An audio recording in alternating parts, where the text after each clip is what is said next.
Welcome to academy of friends. दोस्तों, हम यहाँ पे लेके आ गए हैं आपके बीच इंडियन पॉलिटी का फर्स्ट कॉन्स्टिट्यूशन अमेंडमेंट एक्ट 1991। ठीक है, आखिरकार जो अमेंडमेंट एक्ट है, हम आपको लगभग सारे अमेंडमेंट एक्ट आपको हम वीडियो के थ्रू दे देंगे। और ये सबसे बड़ी बात ये है कि आपको हम हिंदी में समझाएंगे, क्योंकि हिंदी मीडियम वालों बच्चों को काफ़ी दिक्कत होता है। सारी जो चैनल्स हैं, सारे वो जो टीचर्स हैं, वो इंग्लिश में समझाते हैं, बट यहाँ पे हिंदी मीडियम वाले बच्चों को काफ़ी दिक्कत होता है, तो हम यहाँ पे हिंदी में ही समझाएंगे। ठीक है, सबसे पहले बात कर लेते हैं अमेंडमेंट की ज़रूरत क्यों पड़ी। ठीक है, तो देखते हैं यहाँ पे भारत में अभी तक 72 सालों में सबसे ज़्यादा अमेंडमेंट हुए हैं। ठीक है, अगर अभी तक बात करें तो 72 सालों में सबसे ज़्यादा अमेंडमेंट हुए हैं। 105 अमेंडमेंट किए जा चुके हैं, जो वर्ल्ड में सबसे ज़्यादा हैं। ठीक है, संविधान में अमेंडमेंट इसलिए ज़रूरी है क्योंकि समय समय पे नई चीज़ सोशल पॉलिटिक्स नियम अडॉप्ट कर सकें। संविधान में आर्टिकल 368 के तहत संविधान में नई चीज़ों को जोड़ सकते हैं। ठीक है, इसमें यह कहा गया है कि अमेंडमेंट इसलिए ज़रूरी है क्योंकि समय समय पे नई चीज़ें होती रहती हैं, नई नई चीज़ें निकल के आती रहती हैं, नए नए पॉलिटिकल नियम निकल के आते हैं जिसे कि हम अडॉप्ट कर सकें। इसलिए हमें अमेंडमेंट की ज़रूरत पड़ती है, और संविधान में आर्टिकल 368 के तहत भी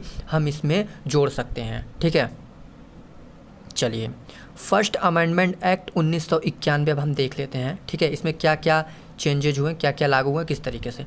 1991 में कॉन्स्टिट्यूशन को अडॉप्ट किया हम लोगों ने। 1991 में संविधान को अडॉप्ट किया और उसे लागू भी किया। ठीक है, जिसमें कि हम लोगों ने क्या मतलब जो अमेंडमेंट होने थे वो किस चीज़ को लेके होने थे? Land reform, social reform and reservation act को लेके होने थे। ठीक है, क्या क्या चेंज हुए,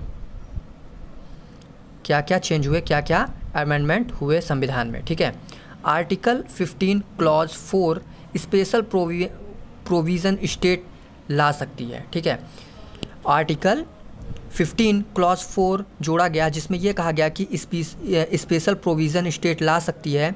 ठीक है, सोशल एंड इकोनॉमिकल रिजर्व रहेगा बैकवर्ड के लिए। ठीक है, इसमें कहा गया कि सोशल एंड एजुकेशनल रिजर्वेशन रहेगा बैकवर्ड के लिए, जिसमें कि आर्टिकल 15 क्लॉज 4 में कहा गया है। ठीक है, फिर आर्टिकल 19 में चेंज हुआ। आर्टिकल 19 में ये चेंज हुआ कि स्टेट चाहे तो किसी भी ट्रेड को नेशनलाइज कर सकती है। जैसे कि एक फॉर एग्जांपल ले लेते हैं, रिलायंस इंडस्ट्री है, तो स्टेट चाहे तो रिलायंस इंडस्ट्री को नेशनलाइज भी कर सकती है। ठीक है,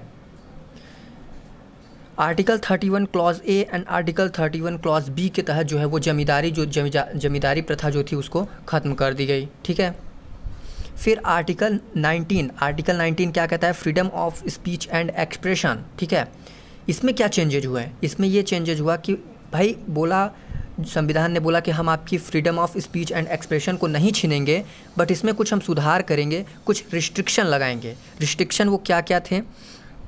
तो वो जो रिस्ट्रिक्शन थी वो थी public order, friendly relation with foreign state and incitement of offence. ठीक है, आप किसी से भी बातचीत करिए, सब आपके लिए आज़ादी है, किसी से रिलेशन रखिए, लेकिन वो ऑफेंस नहीं होनी चाहिए। ठीक है, फिर एक इसमें गवर्नमेंट जो कोर्ट है उसमें गवर्नमेंट को भी एक जो है सुधार करना पड़ा।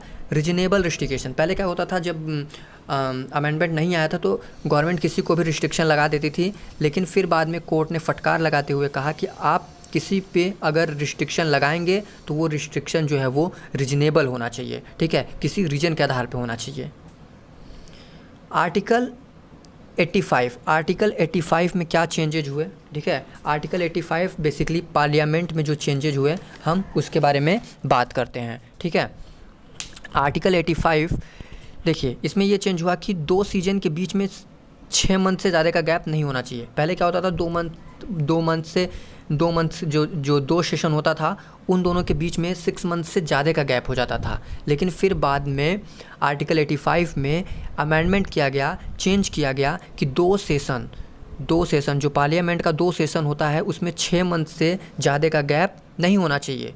उसका जो फर्स्ट सेशन होगा वो प्रेसिडेंट एड्रेस करेगा।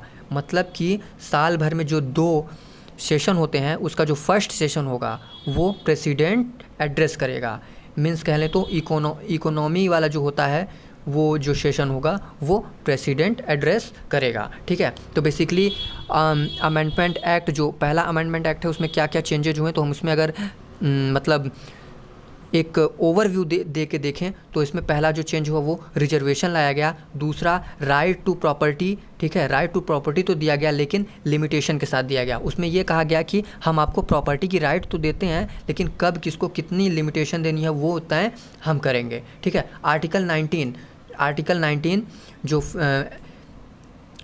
19 जो आपका है freedom of speech and expression वाला, आर्टिकल 19 जो है उसमें जो है एक्सप्लेन एंड रिस्ट्रिक्शन को लागू किया गया। एक्सप्लेन मतलब ये कि आप कुछ भी बोल सकते हैं, कुछ भी कह सकते हैं, किसी के साथ भी फ्रेंडली रिलेशनशिप रख सकते हैं, बट वो ऑफेंस नहीं होना चाहिए, ठीक है। और रिस्ट्रिक्शन में क्या किया गया कि रीजनेबल रिस्ट्रिक्शन को कोर्ट ने बोला कि अगर आप किसी पर रिस्ट्रिक्शन लगाते हैं तो वो रीजनेबल होना चाहिए, ठीक है। तो फ्रेंड्स ये थी इंडियन पॉलिटी की constitutional amendment act 1991 first amendment act थी। आपको इसी तरीके से और भी वीडियो मिलती रहेंगी, ठीक है।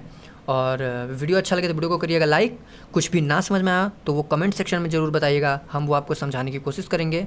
तो मिलते हैं कुछ इंटरेस्टिंग नेक्स्ट वीडियो में, तब तक के लिए इजाज़त दीजिए। Thanks for watching.